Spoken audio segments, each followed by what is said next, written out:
Olá a todos, sejam muito bem-vindos ao HVAC Talks, o podcast que aborda assuntos pertinentes à área da refrigeração, da climatização.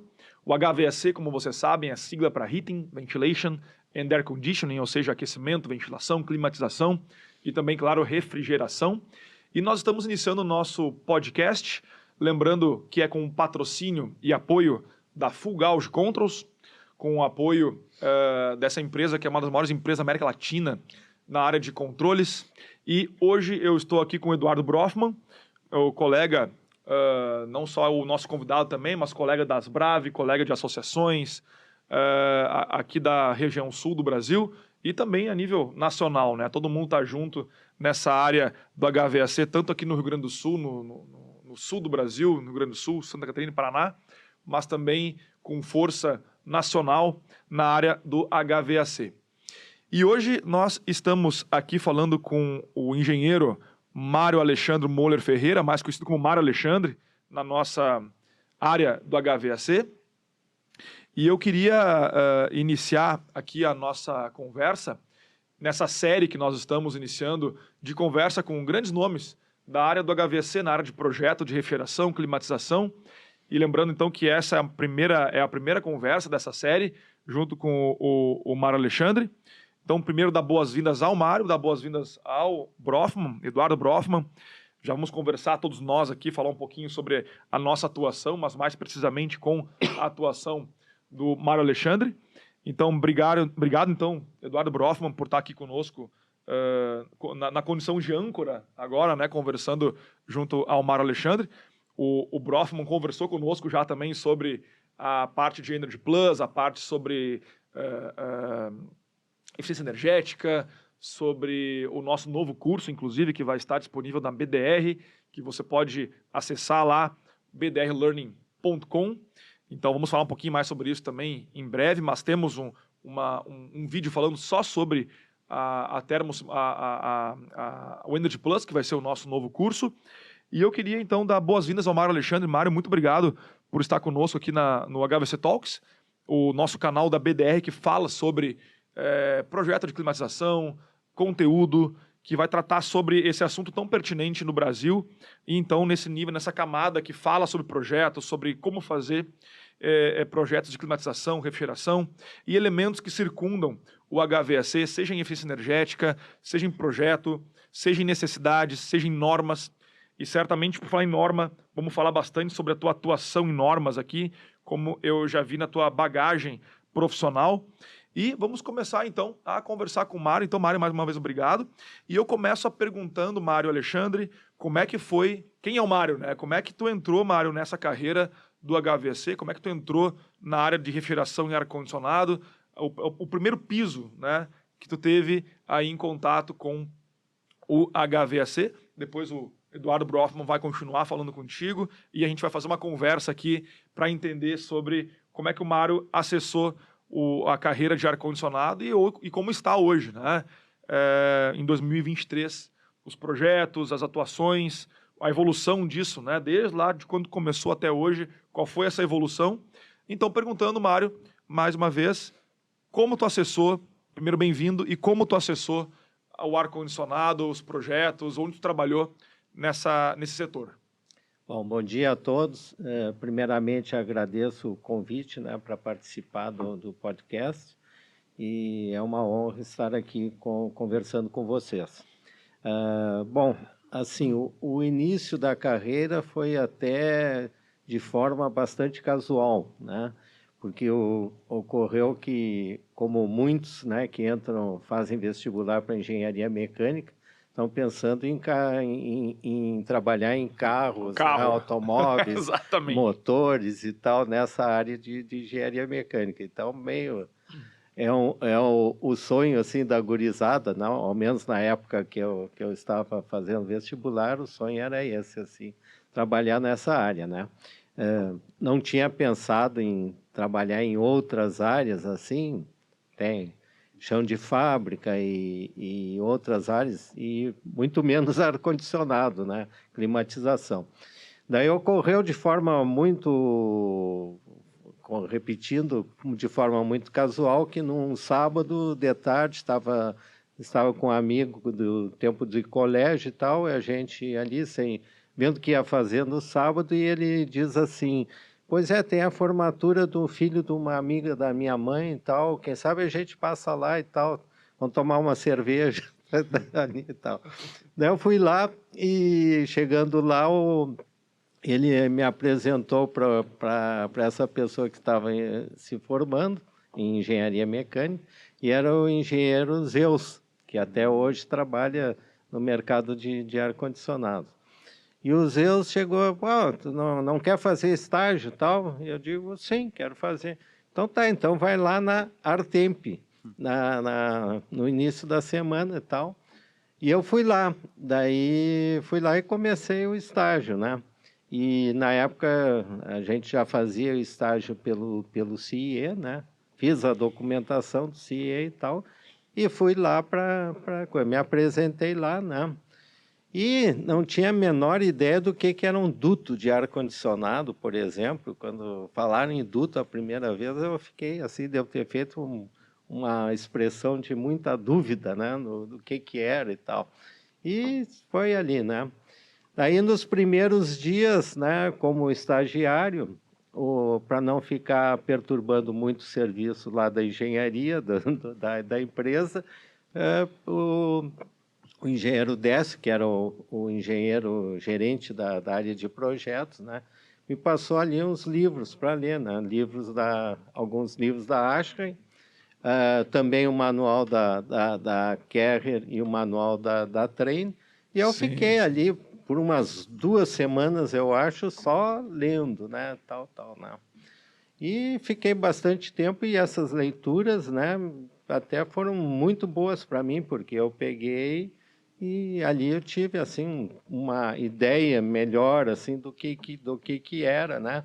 E ia lá, explicava alguma coisa, né? Pedia uma explicação de alguma coisa e tal, ia estudando e fazendo anotações essas que eu devo ter até hoje guardadas, né? E que foram bem interessantes assim, porque quando a gente está com tempo, né, para dar uma estudada e com interesse, é muito proveitoso, né? E foi ali que daí comecei a trabalhar e tal, e até isso me estimulou no estudo na faculdade, né, na universidade. Porque aqueles 2 primeiros anos, ao menos no meu tempo, os 2 primeiros anos da engenharia mecânica eram muito maçantes, né? Porque era só cálculo, tinha física também e tal, mas cálculo numérico, 4 cálculos, né? Então era bastante, não digo desestimulante, mas assim É que integrava todas as engenharias também, né, Mário? isso, também, mas também assim, não tinha assim, não tinha uma mescla assim de cadeiras jamais com um foco mais prático, assim, que a gente vislumbrasse assim alguns objetivos mais adiante, né? Então isso aí, essa parte de entrar no estágio, né, fazer o estágio e começar essa atividade foi bastante interessante para mim, porque me motivou, né, bastante, né? E comecei nessa área primeiramente na seção de projetos, né? Fazia projetos e orçamentos também, né? E foi assim, daí nesse período também fui conhecendo profissionais do nosso setor também, né? Ao longo desse tempo. E esse período na Artemp, no caso, foi de 15 anos, né? Eu fiquei 15 anos Você trabalhando está falando lá. dos anos 70, né? Estou falando Mário? de 73, Que 74, era durante a tua formação em engenharia mecânica Isso, na URGS, né? isso, eu estava ali no primeiro, segundo ano, ali nesse período, assim, que foi que eu comecei a estagiar. Ô, Mário, a gente conhecendo, né, os profissionais que trabalham hoje na área, muitos dos quais eu conheci, né, e tive a oportunidade de aprender um pouquinho, né, a gente vê que muita gente trabalhou na Artemp, né, Artemp, Carrier ali, digamos que Springer Carrier na época, né, hoje a minha ideia é Carrier, formou muita gente que atua hoje, tanto a nível de projeto, como nos fabricantes, né, ou instaladores, né? E né, tu mencionou que trabalhou na Artemp, e eu vi que passou muita gente por lá, assim, que tu pudesse falar um pouquinho mais sobre a Artemp, sobre como é que era a estrutura, o que a Artemp fazia, né? Sim, sim. E depois também como é que tu saiu da Artemp e tu tem tua empresa de projeto, né? Projetos avançados. Isso. Como é que, né? Como é que foi essa passagem também, né? Sim, sim. Eu vou mais ou menos tentar resumir assim, né? Adicionando ao que tu falaste, também a Artemp e a Boiunga Dias, também. Sim. A Boiunga Dias também era uma empresa bem formadora de profissionais, né? Sim. Tanto é que muitos profissionais que hoje estão no mercado foram formados na Boiunga, né? O que acontece é assim, eu entrei, né, na Artemp nessa época e fui para a seção de engenharia, né, que fazia projetos e fazia orçamentos. E, como eu falei antes, eu fui e fiquei estudando tal. Nessa época, o Décio era o gerente da engenharia e o Paulo Bayer, que é o conhecido nosso, né, do mercado, também trabalhava ali na área de projetos. Então, também a gente entrou, na verdade, entramos juntos na universidade, né, na mesma data, e éramos colegas, né? E também um dos diretores, principalmente, era o engenheiro Medeiros e o engenheiro Luiz Fernando Michelena, que hoje mora no Paraná, né, em Curitiba, já desde 80, desde o final do início dos anos 80. Ele é pai do Gustavo Michelena. Pai do Gustavo Michelena. Então, a gente começou, trabalhava nessa época, principalmente daí no início mais com o Medeiros, né? E eu trabalhei um tempo bastante grande na engenharia. Depois eu passei para o setor de obras também, daí trabalhando mais daí tanto com Medeiros quanto com os Zeus, né? Muito com os Zeus também. E uma determinada época trabalhei muito diretamente com Michelena, quando a Artemp tinha muitas obras na região de Curitiba, tinha no interior do Paraná, mas principalmente na região metropolitana de Curitiba. E a gente viajava para lá praticamente toda semana, né? Então tive bastante contato, fiquei muito amigo do Michelena também. E foi assim um desenvolvimento bastante bom, assim, né? Porque tanto o Michelena quanto o Medeiros, o Bayer e o Décio, a gente discutia muito, né, as coisas e se conseguia ter um avanço técnico bom, né? E na época a Artemp era uma empresa que era verticalizada, né? Ela produzia o equipamento também, Sim. produzia ar-condicionado, produzia selfies, produzia split, não um split pequenininho, né, mas o split 5TEs, condensador de 5TEs, 10TEs e tal, para instalação em residências, tal, que é o que se usava na época, né? Sim, é um modelo diferente do que a gente tem hoje, né? Fazia tudo, né? Fabricava equipamento, projetava sistema e tal, né? E tal. E a gente tinha, assim, depois eu passei teve época que nós éramos quase 15 engenheiros, né? Tinha engenheiro da fábrica, engenheiro de produção, tinha engenheiro de obras, engenheiro de projetos e tal. E éramos quase 15, até na parte elétrica se tinha engenheiro. E com o tempo o pessoal foi saindo, por um motivo ou outro, o pessoal foi saindo, ou também crises de mercado e tal. Entraram as empresas multinacionais, né, internacionais nesse mercado muito forte e não se tinha como competir porque eram equipamentos feitos, fabricados de forma artesanal, né, muito robustos. Até hoje tu vê equipamento que está inteiro ainda porque eram muito robustos. E fiquei engenheiro, depois fiquei gerenciando toda a parte, inclusive na parte de fabricação, né? Aí houveram alguns desafios, né? Que certa época foram vendidos, isso estou falando em 78, por aí, placas solares, tal. Daí tem que descobrir como é que faz placa solar, tal. Então a gente fazia placas solares lá, descobria a maneira de produzir. Tinha um rapaz na fábrica que era muito inteligente, muito bom, que era o Luiz Viar, e a gente bolava lá os negócios, fazíamos as placas solares. Só que as placas solares eram um custo, assim, Sim. enorme, né? Mas Porque placa solar para aquecimento de água, no para caso. aquecimento de água. Sim. E água de residencial, etc. Sim. Né? E também depois, outra época, nós tivemos uma contratação da Bosch, de uns trocadores de calor rotativos. Então foram vendidos os trocadores de calor e a gente tinha que fazer, né? Então aí tinha que dar uma suada para conseguir. Pô, bacana, eu não sabia que a Artemp fazia também equipamento, não tinha essa primeira, fazia projeto, né? Fazia. Esse nome Artemp, me lembro desde a Trine, na verdade, né? Na Artemp não existe mais, né? Não.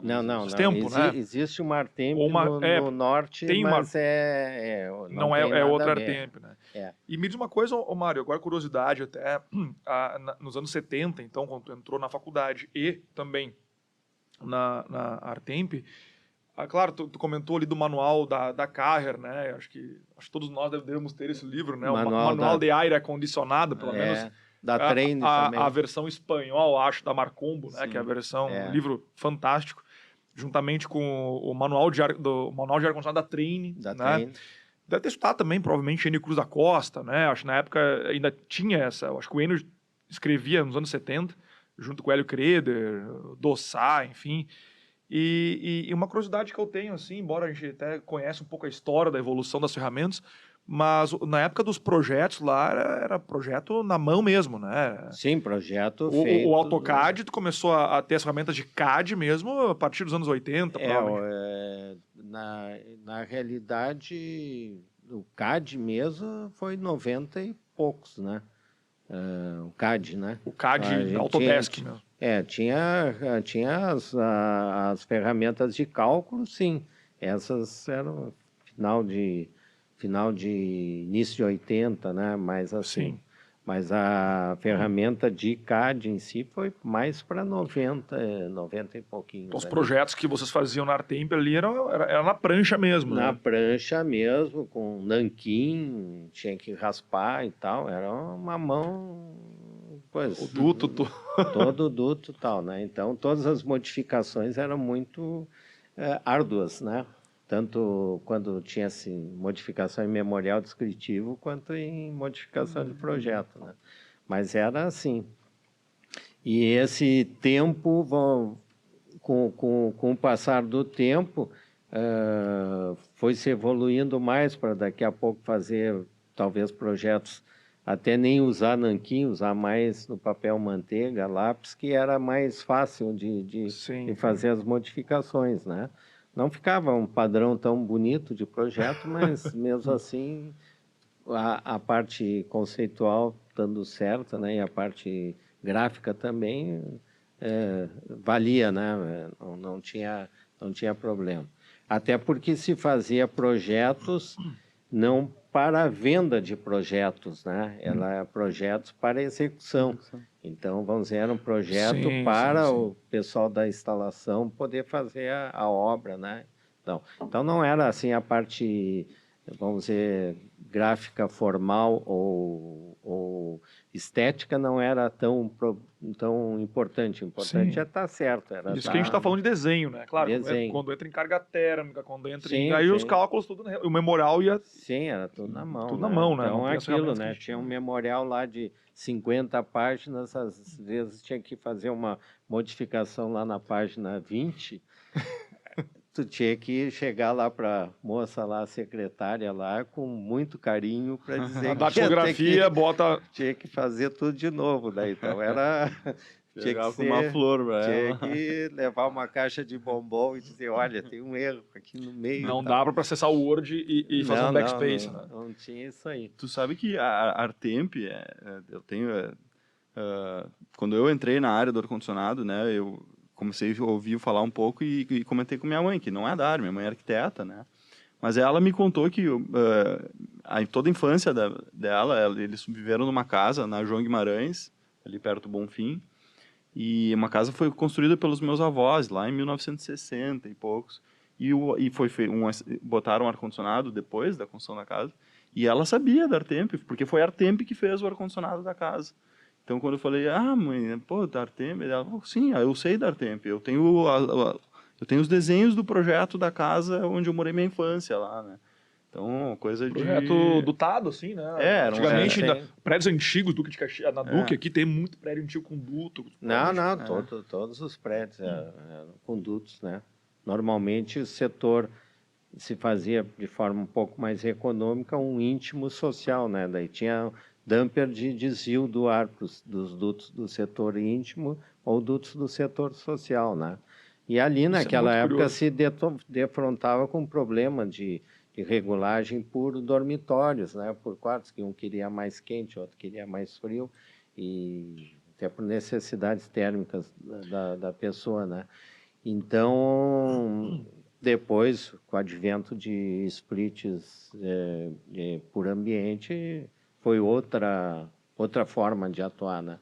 Mas naquela época a gente tinha isso aí. Então, assim, desses profissionais assim que eu trabalhei, né, junto, né, e a gente sempre teve um ótimo relacionamento pós a saída deles de lá, né?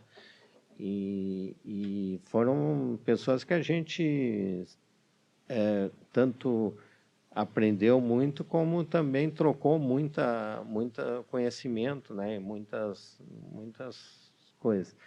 E aí também nesse período assim que eu tentava estudar sempre mais, assim, um pouco, né? Porque até o Medeiros comentava bastante comigo, né? Pô, Mário, não sei o que, tá. Pô, tu não é daqueles que terminou a faculdade e nunca mais abre um livro, não sei o que. Então, isso aí é algo que eu gravei e é algo que a gente tem que levar, né? Eu até hoje estou sempre procurando ler, né? Sempre procurando me instruir. Que bom, Mário. E até a curiosidade, né, que nós temos, a gente está falando do final dos anos 70, início dos anos 80, né, a tua atuação após tua formação, né, nos anos 70, 78. Está falando aí de 30 e poucos anos, quase 40 anos de uma atuação forte na área. E aí vem né, a gente percebeu aqui que trabalhamos, inclusive, na Training, a gente conversava muito, Sim. LG, enfim, né, o atendimento ao projetista, muitos projetos de grande porte, médio porte. E nos conta um pouco, Mário, dos teus projetos, talvez não seja só um, mas talvez dois projetos que realmente foram audaciosos, né? Nessa evolução que a gente comentou desde o CAD dos anos 90 até hoje no que nós conhecemos como BIM, né? São as ferramentas que estão à disposição no mercado, mas quais são os projetos que tu diz assim, não, esse projeto foi audacioso ou disruptivo, ou realmente desafiador? O que tu poderia nos dizer assim de projeto hoje na tua carreira? Uma das características nossas, né, do nosso mercado, assim, até talvez a nível de Brasil, né, a gente, como projetista, não pode ter um segmento de projeto, né? Então, tipo assim, não dá para ser, bom, eu só faço projetos para hospitais, eu só faço projetos para shopping center, eu só faço projeto para data center. Não é assim que funciona, ao menos no nosso mercado aqui. Eventualmente, alguma outra empresa em São Paulo até possa ter mais só um viés de um tipo de instalação. Mas isso já é um desafio, porque a gente um dia está fazendo um tanque de termoacumulação para um shopping, o outro dia está fazendo um laboratório com cascatas de controle de pressão, outro dia está fazendo um hospital que na realidade é uma dúzia de projetos ou Sim. empilhados ou lado a lado, mas são projetos completamente distintos, né? Que cada setor do hospital é um projeto distinto. E daqui a pouco está fazendo uma residência, né? Está fazendo uma residência, está fazendo um apartamento, está fazendo uma exaustãozinha lá de um forno, né, tal. Então, essa gama essa variação de projetos é um desafio bastante grande, que a gente tem que estudar bem, né, porque tudo, em todas as áreas, tem atualizações, né? Projetar um data center hoje não é como projetava há 20 anos atrás, um hospital também, todos os tipos de projetos existiram variações, né? Tem alguns projetos assim que talvez marcaram mais assim, né? Não dá para dizer assim um projeto, né? No tempo da Artemp, eu trabalhei junto com o Medeiros nos projetos dos calorímetros lá da Carre. Era um projeto bastante complicado porque tinha a variação de todas as condicionantes, né? Todos os parâmetros de projeto para um teste de equipamentos, né? Teve também projetos de algumas câmeras de vida, de equipamentos eletrônicos também, era variações rápidas de temperatura e umidade também, projetos muito difíceis, né? Alguns outros projetos por outras características, por exemplo, o projeto do Palácio Piratini, era um projeto que não tinha como mexer no piso, não podia mexer em parede, não podia mexer em forro. Daí como é que fica, né? Então fez uma solução bastante,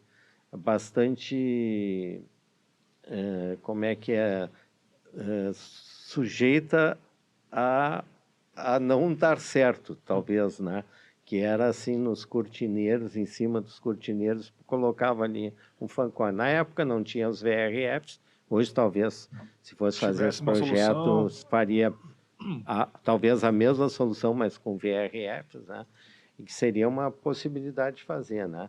E esse é o sistema que está instalado hoje lá no Não, Palácio? no fim, ele não foi instalado na época, né? O governo, na época, mudou. E sabe como é que é esses negócios de governo? Daí muda o governo, daí bota de lado o projeto e já não faz. Mas, infelizmente, não foi. Porque eu até sempre gosto que o projeto seja feito, até para poder acompanhar a obra também e ver como é que funciona, né? Como é que ele está. E que acontece assim também o projeto do aeroporto Salgado Filho, aqui também foi um projeto bastante interessante, porque tinha muita renovação de ar e controlar a pressão para que não ficasse pressurizados os ambientes também. Teve algumas soluções bem difíceis, assim, num primeiro momento. Ali foi o né? terminal de passageiros, né, Mário? O terminal de passageiros todo do prédio existente até uns não sei quantos anos atrás. Sim, antes da Fraport entrar ali, né? Essa Mas é o terminal 2 ali, né? O novo. O novo. O terminal esse ali.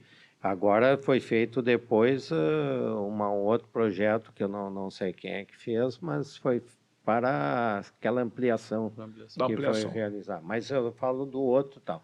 E esse projeto até tinha assim algo assim bastante, né? Pô, estamos fazendo o projeto do aeroporto da cidade, né? Um negócio a termoacumulação, né? aquela foi do teu projeto. Sim, aquele isso, tanque. Tanque todo, né? Bem Isso legal. aí. E então foi um projeto bem legal também, assim, bom, né? O pessoal da aeronáutica ali que controlava o projeto deu a liberdade de fazer tudo direitinho e tal, foi muito bem conduzido o projeto, assim. Depois, assim, alguns outros projetos de museus, assim, que são projetos também normalmente mais delicados de se fazer, né? Tanto em termos da operação, quanto em termos da parte, desculpa, da parte estética também, né? Então, funcionou assim, né? Bem, essa parte de projeto. Então tem assim alguns projetos que chamam mais atenção, É né? pelo desafio, né, Mas Mário? Não só de pela alguns questão da dificuldade, desafios, não só pela questão acho que da excentricidade, porque é um ambiente diferenciado, não é uma sim, casa, não é um prédio, mas sim, ele é histórico, ele depende de É. alguns elementos, alguns parâmetros mais importantes. sim, sim. Museus, por exemplo, né? Porque, Isso. E são edificações que assim, são marcos da cidade, né? Que são, Sim, sim. exatamente. a gente sabe também, né? Tu teve um envolvimento no projeto que é tão conhecido e chama a atenção, que é do Iberê Camargo, né? Sim, Isso sim. foi O projeto foi feito por uma equipe do arquiteto Cisa, né? sim, Mas eu fiz o acompanhamento, e tanto no projeto quanto na execução depois eu também acompanhei, né? Então, o projeto também bem diferente, assim, né? sim, Com aquelas paredes frias e outras, algumas coisas assim interessantes, né? sim, Controle de umidade, controle para evitar condensação nas paredes, tal, tem alguns requisitos assim bem interessantes, né? Então, assim, diria também essa variedade de tipos de projeto é uma dificuldade que a gente tem, né? Que tem que enfrentar, porque tem que estar estudando. Então, daí pega o capítulo da Asha e vai estudar ali, ver como é que tá as coisas, ler as revistas e tal. Então, aí se levando, né? sim. E falando em Ashra e Asbrave também, né, Mário? Eu tive, desde que eu participo aí da área, eu vejo que tu sempre teve muito envolvido, né, na diretoria de ambas as associações, né? Que Sim, são associações meio parceiras, né? Mas, enfim, são trabalhos voluntários, né? Que a sim, gente sim. tem e são associações muito renomadas, né? Quem trabalha na área e não conhece, assim, com certeza vai conhecer a Ashrey, né? Por produção de material técnico, vai conhecer a Asbrave, que é uma associação que treinou muita gente, né? Sim, sim. E tu sempre esteve envolvido até hoje, né? Sim. Eu queria que tu falasse um pouquinho sobre as associações, sobre o teu É, envolvimento, acho que as Brave tu A deve ter própria participado fundação, da né? A fundação, construção, né? né? Das as Brave. Brave eu participei da fundação, né? Na primeira gestão eu fui diretor técnico, né? Depois passei a ser presidente, daí fui presidente num mandato um pouco duplo, assim, porque teve uma transição e a gente tinha o primeiro congresso Mercosul, que foi em 98, que foi lá na PUC, e daí tive uma extensão do cargo, né, para não parar no meio do caminho essa função do Mercosul, que era um negócio bastante novidade, também bastante desafiador, né, que na Sim. época a gente tinha a feira e o congresso, então o Então, negócio era começou a pesado. participar desde o início, junto com, acho que o Hansen, né? O primeiro presidente Sim, o foi... primeiro Foi o Tu primeiro já presidente estava foi o junto Hans. ali Sim, eu era com... diretor técnico dele. Daí fui indo, depois fiquei como vice-presidente até o final do ano passado. Aí meio sempre fiquei como vice-presidente, função uma representatividade assim junto a outros órgãos, né?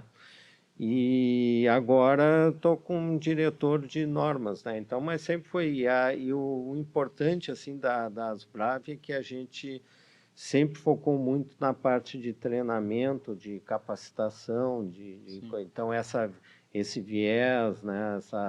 Essa forma de atuar, ela deu muita estrutura para as Brave no sentido de se querer assim não ir para partes políticas e comerciais, né? Então, evidente, tem coisas, por exemplo, uma palestra sobre impostos, sobre legislação e tal, são importantes para o nosso associado, né? Mas aí podemos encarar isso como capacitação, né? Também, né? Não é uma capacitação técnica de ar-condicionado, ou clima, ou aquecimento, ou refrigeração, mas sim uma capacitação administrativa, né, da pessoa. Sim. Então são muito sempre foi as Brave sempre foi voltada, né? E vocês estão continuando, né, nessa forma aí que eu acho que é muito importante ter um bom um bom embasamento técnico para a gente formar, porque há muita necessidade que a gente vê por aí de instalações que não estão executadas de forma correta, é impressionante. Então, a gente tem que ficar batendo nisso, também passar para a conscientização dos usuários, né, do comprador, né, a gente já fez guias para a pessoa que vai comprar ar-condicionado, quer seja um split, quer seja uma instalação central, né? Isso aí é bem importante, né? Das grandes eventos que a gente fez, né? Nós temos o Mercofrio, que já foram realizadas 13 edições, né? Vamos para a 14ª agora também, né? E é um congresso que também se firmou bastante pelo seu caráter técnico, né? E a gente está sempre procurando que as contribuições dos trabalhos científicos, técnicos científicos, né? Trabalhos das universidades venham, né, a contribuir com o congresso. E também se tenta fazer o congresso, as apresentações o mais técnicas possíveis, né? Não tem caráter comercial. Né? Falando em Mercofrio, né, Mário? Os últimos eu acabei me envolvendo também, né? Mas o que eu vi, assim, né, pelo menos no último Mercofrio e depois o pessoal mais antigo também me contou que isso vem há muito tempo, assim, é o teu envolvimento, né, no Mercofrio, digamos assim, tu seria o pai do Mercofrio, digamos assim, ou carrega ele nas costas. É um embaixador, né? Está sempre atuante nesse importante congresso. Que é um dos congressos aí mais importantes a nível nacional. Nacional. E queria saber a tua motivação, assim, né, de estar desse envolvimento e, sem dúvida, uma contribuição gigantesca que a gente tem aí para o nosso setor, né, com um congresso tão bem organizado, tão forte tecnicamente, né? A realidade, assim, o Mercofrio nasceu, assim, lá do início das Brave, e o pessoal quis fazer uma feira e uma feira, principalmente, era a ideia inicial. E daí, juntamente lá com o Paulo Bairro, o Paulo Presoto também, veio a ideia do congresso, né, de fazer junto o congresso. E aí se fez, né? E eu fui vamos dizer, o coordenador dessa série, né, de congressos, né? Não que seja o pai, mas eu sou, como é que é o mantenedor. Sim. Estou indo como coordenador já desde o início, né? Na época, primeiramente, eu era presidente, daí ficava mais o Paulo Baier e o Presoto com o congresso, propriamente dito. Eu era presidente, eu ficava com a parte mais geral, né? E depois fiquei mais dedicado ao congresso em si, né? E depois de um tempo a gente notou que fazer uma feira também era muita coisa para o mercado. Tem uma feira em São Paulo de 2 em 2 anos e ter no ano intermediário aqui uma feira, o mercado não absorvia isso aí, não é saudável, enfim. Daí optamos por só tocar o congresso e tentar focar mais num congresso forte, né? Um congresso de porte que a gente tem procurado realizar, né? Então, assim, nesses congressos a gente tenta, né, que o aprendizado. O que leva a isso é assim, é uma vontade do público aprender mais, de criar uma sistemática, né? Eu procurei, assim, desde uma época, participar muito de congressos e seminários e tal, e vejo, assim, o quão interessante é, né? Sim. Então, a gente tenta passar isso aí para outras pessoas, né? Sim. E sempre Além de tudo, nesse caminho aí dos congressos, o número de amizades que são feitas é impressionante, assim, isso é a muito gente legal, fica né? com amizades e tal. E gente de amizades fora, né? de gente de fora e tal. E é muito legal isso aí, porque são pessoas com os interesses, né? Interesses que são puros, né? Assim, de querer fazer a coisa melhor, né? Isso aí é bem gratificante, assim, o número de amigos que se fazem em função disso, né? Quer seja com professores ou técnicos, projetistas, todo o mercado. O que eu observo, assim, nos últimos congressos é que todo mundo conhece o Mário, assim, né? Vem o pessoal de São Paulo ali, o pessoal de Brasília, né? O Mário é a referência ali no congresso, É o anfitrião, né? É o anfitrião. Acho que todo mundo sabe que o Mário é o anfitrião de um congresso importante, que, aliás, diga-se de passagem, fica aqui no nosso vídeo, que vai estar descrito ali, falar em Asbrav, vai ficar o acesso ali na Asbrav para você que é profissional da área, estudante, que queira estar conosco. A gente está com uma nova direção, mudamos, né? Periodicamente, há a mudança da presidência.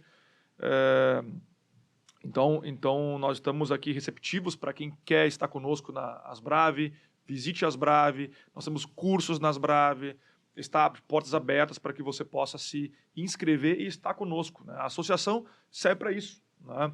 A associação serve para que profissionais, de uma forma voluntária, e aqui nós três somos, né, participativos na Asbrav como diretores em áreas estratégicas, né? O Brofman na área de educação, treinamento, o Mário na parte técnica de normas, eu na área de comunicação, marketing. Nós estamos, então, convidando você a se inscrever na Asbrav. O link vai estar aí embaixo também no vídeo, aqui nos assiste. E então, acho importante a gente frisar a importância das associações. Claro que tem a ASHRAE, que daí a ASHRAE, claro, nós estamos falando de uma associação norte-americana, também nos capítulos brasileiros aqui, né, no sul do Brasil, a nível nacional também. Então, assim, nós temos uma gama de possibilidades do profissional, do engenheiro, do estudante, do arquiteto, né, estar conosco e participativo nas associações que promove não somente congressos, promove encontros, promove os encontros dos jovens engenheiros, né, aqueles que se formam recentemente. Então, na verdade, o Brasil, eu coloco aqui agora como professor que sou e observador, né, dos jovens, daqueles que estão se formando em engenharia, não só na mecânica, mas engenharia civil, produção, o arquiteto também, no qual eu dou aula também, eu percebo a necessidade técnica, a necessidade de estar presente, a necessidade da gente ser participativo, e aqui entra o congresso que o Mário brilhantemente sempre conduz na sua condição não só de anfitrião, mas também de participação, né? De ter que montar algo de uma grandiosidade a nível nacional com presença internacional, né? E Mário, eu fecho eu só queria fazer claro? um adendo. Assim, eu sou o coordenador, né? Mas nós somos a participação é de todos, né? Uma equipe de no mínimo 12 pessoas, 15 pessoas, que a gente participa e cada um está contribuindo com a sua parte, né? Que tem e tal. Eu vou, como é que é, coordenando e fazendo algumas atividades que são mais pertinentes a mim, né? Mas o trabalho é um trabalho de equipe, isso tem que ficar muito claro, porque muitas vezes a imagem que a gente passa é uma, mas estamos trabalhando em equipe, né? Porque isso é importante ressaltar que todos trabalham bastante, são inúmeras reuniões aí para fazer um congresso. Né? Inclusive nós recebemos, quando o congresso ocorre, nós recebemos aí, Brofman também, né? A gente recebe trabalhos para aprovar. Isso. Então a gente está ali, comissão científica. Isso. E, aliás, aqui fica um incentivo também, né? Para que os nossos estudantes, aqueles que participam da Asbrav ativamente, estudantes especialmente, não somente estudantes, mas muitos profissionais metem trabalhos em artigos científicos, em revistas especializadas, que enviem os seus trabalhos para que a gente possa avaliar e apresente o seu trabalho, né? Isso. Então isso fica o convite também. Nós temos a pós-graduação na PUC, né, que inclusive o Eduardo Brofman, professor, colega lá nosso na parte de eficiência energética, na parte de simulação termoenergética. Então fica o convite para que os estudantes enviem os seus trabalhos. Em breve a gente vai mandar os chamados para trabalhos para que a próxima edição aconteça na sua excelência. Mas é bom frisar, claro, né, Mário? A gente coloca aqui o Mário como como o anfitrião, mas ele é o coordenador, né? Então, coordena, claro que tem uma equipe muito grande, desde lá da Dila, do pessoal da próprias Brave, dos colegas profissionais que estão atuantes junto com a coordenação geral do Congresso. Então, fica aqui, claro, o agradecimento não só ao Mário, mas também aos colegas que estão participando do Congresso, que vai acontecer na sua edição 14ª, né, 14ª em setembro de 2024. Sim, do ano que vem, né? Que dá em dois anos. Muito bem. Eu faço um fechamento perguntando para ti, Mário, sobre... Né, e é por isso que eu acho legal essa série de conversa, Mário Alexandre, o primeiro que a gente conversa, mas sobre a evolução do ar-condicionado. Mário, tu que começou, então, vamos deixar no início dos anos 80, né, uma entrada como profissional engenheiro, né, na área de ar-condicionado. Estamos em 2023, portanto já se passaram-se em bons anos. Mário, como é que tu enxerga o ar-condicionado, a sua evolução técnica? Nós fizemos recentemente uma conversa aí sobre o ar-condicionado na Copa do Catar. Poxa, mas o pessoal está climatizando praças, né, com insuflamento de ar através do piso. Isso são só um exemplo de tantas outras questões que estão sendo envolvidas no ar-condicionado. Então, Mário, tu especialmente viu, né, o advento do ar-condicionado desde os seus primórdios ali, embora o ar-condicionado já tenha existido desde a época do Willis Carrier, nos idos 1900, né? Mas quando tu começou, Mário, qual é o futuro que tu enxerga para o ar-condicionado, não só em termos de tecnologia, mas em termos de mercado, né? O Mário, como participante das Brave, Ashery, como é que tu enxerga o advento, a evolução e o futuro do profissional do ar-condicionado, HVAC, daquele que vem das engenharias, da arquitetura, daquele que vem das pós-graduações, como é o caso da nossa aqui, já fazendo marketing também, né? Estamos na 4ª edição da nossa pós-graduação em refrigeração e climatização na PUC. Como é que tu enxerga o advento e a tecnologia baseado no teu histórico, né? E do que tu está enxergando em termos de tecnologia e mercado no setor do ar-condicionado? Bem, claro, há uma evolução muito grande, né? Nesses períodos aí. Assim, o período que eu acompanho agora vai fazer 50 anos, né? Aqui.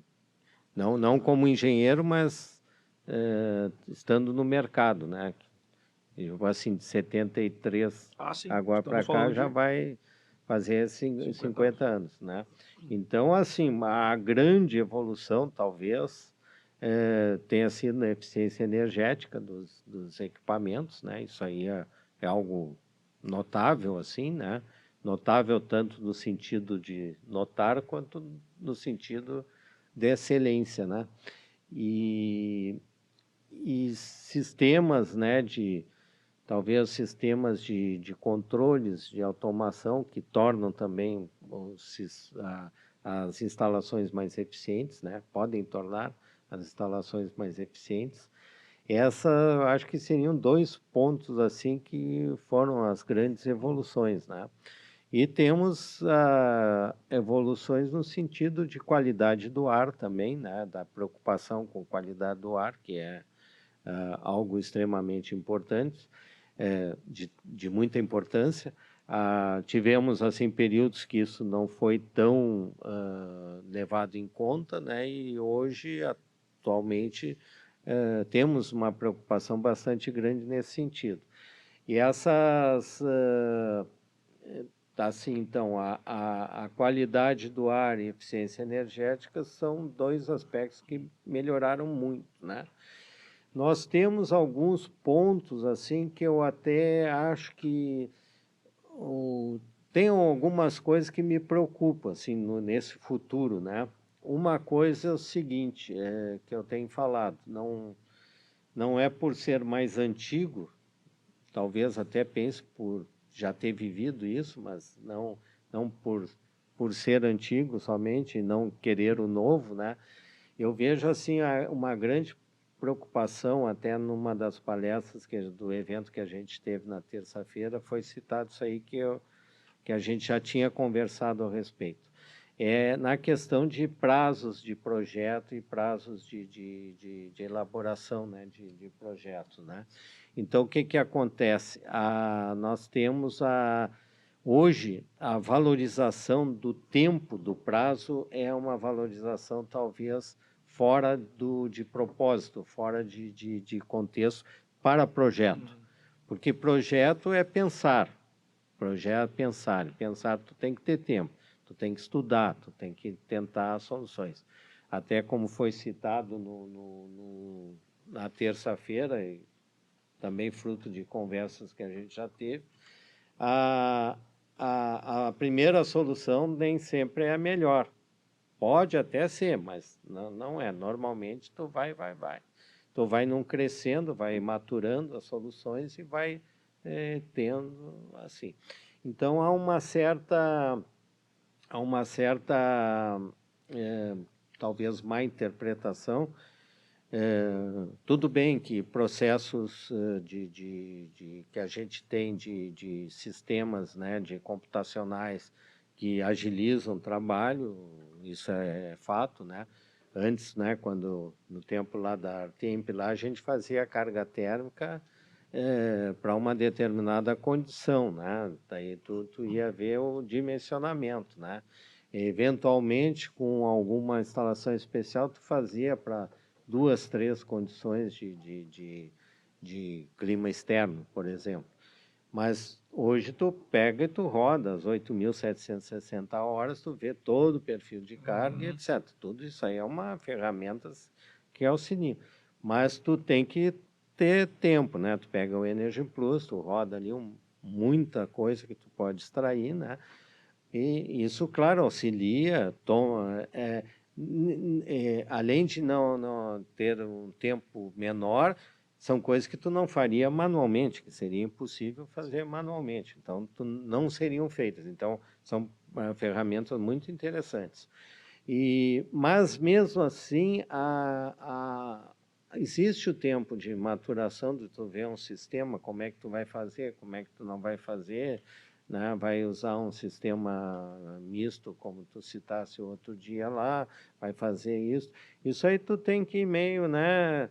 Eu vou até de noite estudando uma coisa, daí daqui a pouco eu paro e digo, bom, amanhã de manhã eu vou voltar a carga aqui e ver, e daí tu vê ali que tem um furo ali naquilo que tu estava pensando, tu tem que mudar o rumo.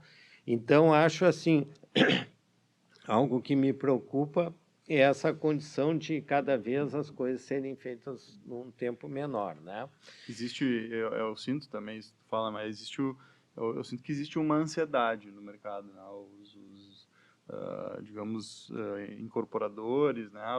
Os empresários tomam suas decisões e querem que elas se materializem, né? Então, assim, essa ansiedade faz com que a cobrança no prazo de um projeto, que, né, é uma coisa que tem que ter uma evolução orgânica, né, digamos assim, né, da ideia. Essa ansiedade faz com que as pessoas queiram a resposta, né, a coisa concretizada, orçada, querem saber quanto vão gastar, em tempo muito curto, né, que a gente sabe que vai ter uma perda de qualidade muito grande aí, né. Interessante essa conversa quando a gente fala, então, poxa, então a gente está com um desafio em relação a ar-condicionado, a projetos, até em geral, vamos colocar assim, né? A gente precisa ser tão, em relação ao tempo, né? Em relação à sua qualidade, à sua quantidade, é um aspecto quali-quanti, né? Ou seja, é qualidade com números certos, com um projeto adequado, correto. E estamos falando de profissionais qualificados, né? Então, acho que o tempo, né, virou uma moeda importante, né, para todos os lados. Eu acho que fica aqui gostei dessa questão que envolve uma evolução e cuja a função maior é o tempo. Né? Não é a questão técnica em si, né? Ou seja, temos fabricantes qualificados, fábricas no Brasil, inclusive, né? Como todo mundo sabe. Tem tecnologia. Não estamos falando de um problema tecnológico que não possa atender um requisito A, B, C. Né? Temos normas específicas que nos trazem elementos pesquisados, né? Que vão dizer o tipo de filtro é esse, a temperatura correta é essa, a umidade é essa. Mas estamos falando agora da questão de tempo. Né? E não na questão de não ter tempo, mas a questão de que o tempo para execução tem que estar pareado ou adequado com o tempo do cliente. Né? e que a coisa fique com qualidade. Excelente, achei bem Isso, pertinente. e também, assim, o próprio projeto arquitetônico, né? Ele teria que ter um tempo maior para a nossa interação com o projeto arquitetônico ser mais eficiente, né? Ou alcançar determinados objetivos. Então, é assim também, o arquiteto tem que entregar, porque tem que entregar, daí vai lá a fachada como está e deu, né? Não tem aquele tempo de, bom, vamos estudar de novo a fachada, vamos ver isso aí. Tudo isso aí demanda tempo, sempre está atrelado à função tempo, né? Então, a gente teria que ter mais possibilidades de estudos melhores e fazer assim, né? Sim. É a interdisciplinaridade, né, Mário? É ser interdisciplinar, ou seja, Sim. isso é outra coisa que vocês como projetistas também, né, enxergam isso, né? Interdisciplinaridade.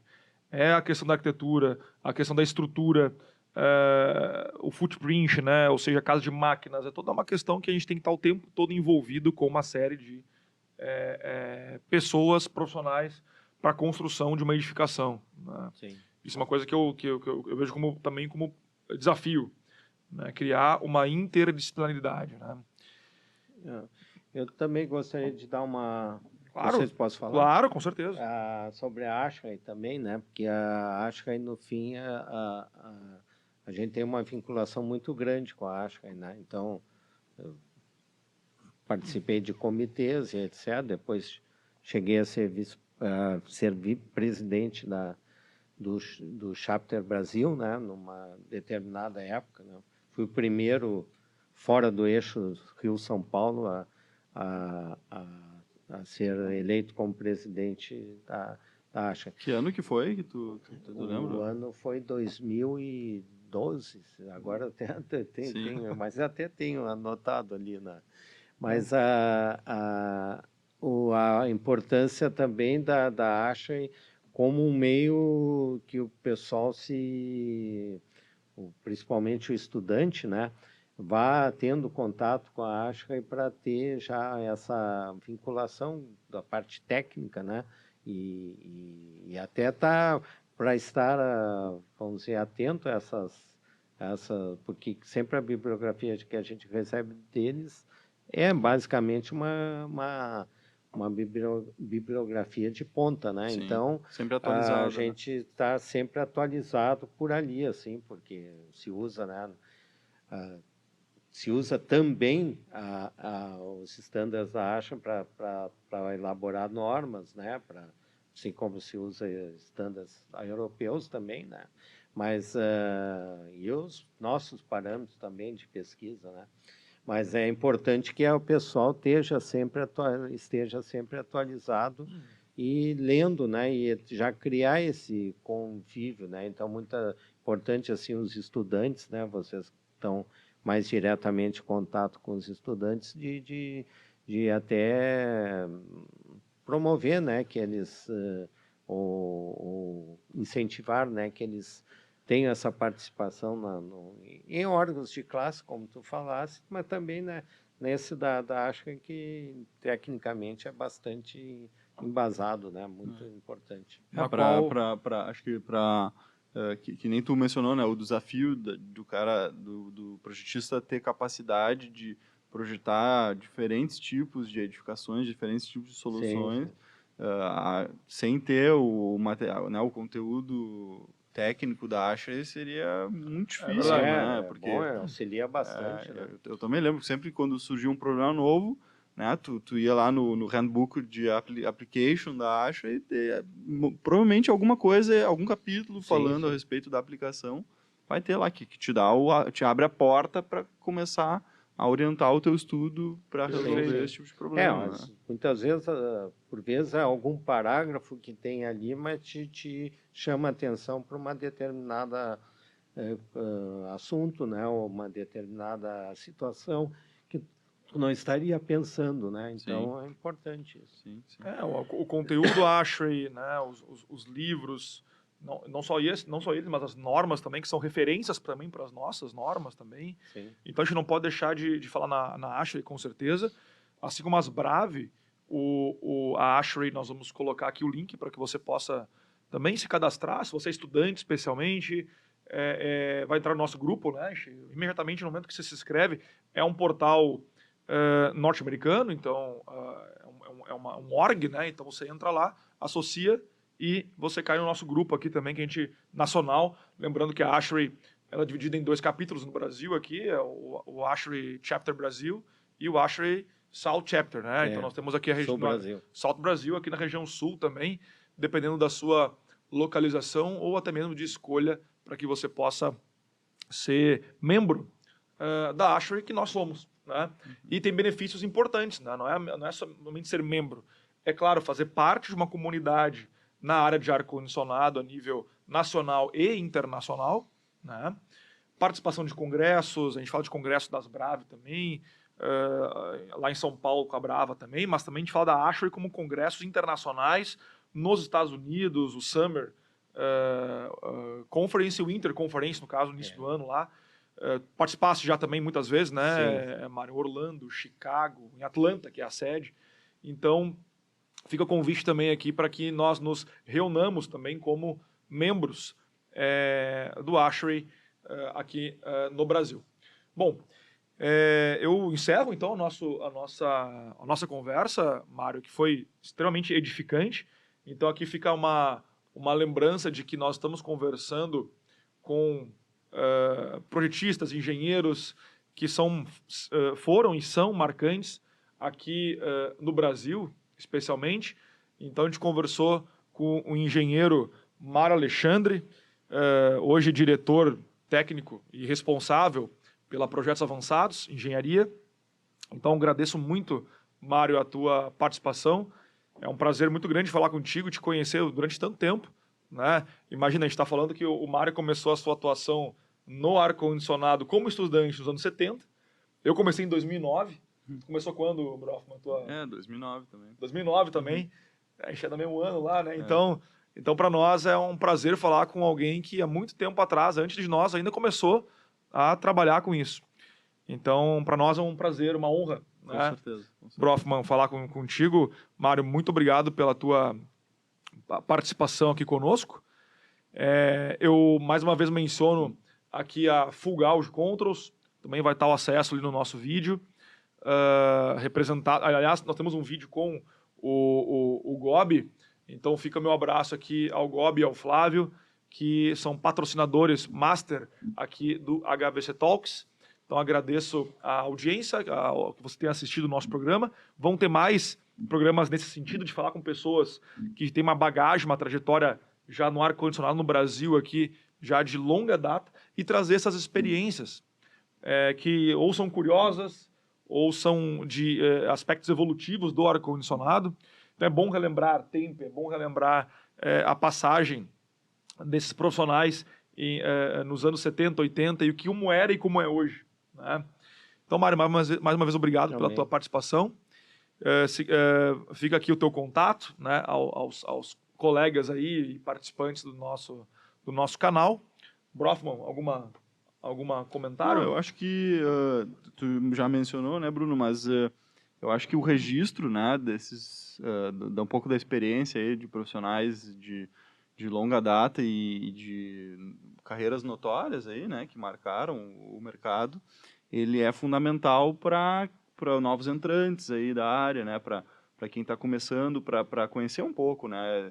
Eu me considero ainda razoavelmente novo, né, dentro da área, assim, né, já há 10 anos, mas comparado com o Mário ainda sou uma criança no mercado, mas eu sempre busco, né, conhecer um pouco, ouvir um pouco da experiência dos profissionais que nos agregam muito, assim, né, para o futuro da nossa carreira, entender como é que se deu o mercado, entender como é que é a carreira de um profissional na área que tem, né, todo esse histórico aí. Acho que é de fundamental importância para a gente evoluir também, né, na nossa carreira. Então acho que esse registro aí que a gente está fazendo é uma coisa muito importante aí para a gente ter para o futuro do mercado aí no país. Excelente. Mário? Então... Tá bem. Bom, eu que agradeço aí o convite, né? Espero que a gente tenha podido contribuir, né, com alguma coisa, né? E um abraço e muito obrigado para vocês também. E quero desejar felicidades aí, realizações, tudo de bom para vocês. Na área do ar-condicionado, na vida, né? Então, de qualquer coisa, a gente pergunta pro Mário, então, né? Mário, me ajuda aqui, qualquer coisa, o Mário já tem a solução, já provavelmente Já passou, pela experiência, né? Então, tenhamos a humildade de sempre estar conversando com pessoas da área, embora eu, provavelmente, seja colega, professor da PUC, estamos estudando, não há nada comparado para mim como a experiência de quem viveu o advento do ar-condicionado, de projetos, de aplicações, inclusive, do cotidiano. Então, não é só a questão do estudo em si, da aula, né? Mas a questão da prática mesmo, né? É solucionar problemas, problemáticas, projetos. Então, certamente, é a escola da aplicação, né? E não somente da academia, não somente do ensino, mas também da aplicação. Acho que essa dobradinha ela é muito importante e essencial na vida do estudante e do profissional. Então, Mário, mais obrigado. Não, muito obrigado. Mais uma vez agradeço aí o convite e a atenção aí, o carinho de vocês aí. Então, obrigado. Tá certo. Então, pessoal do HVC Talks, obrigado e até o próximo programa.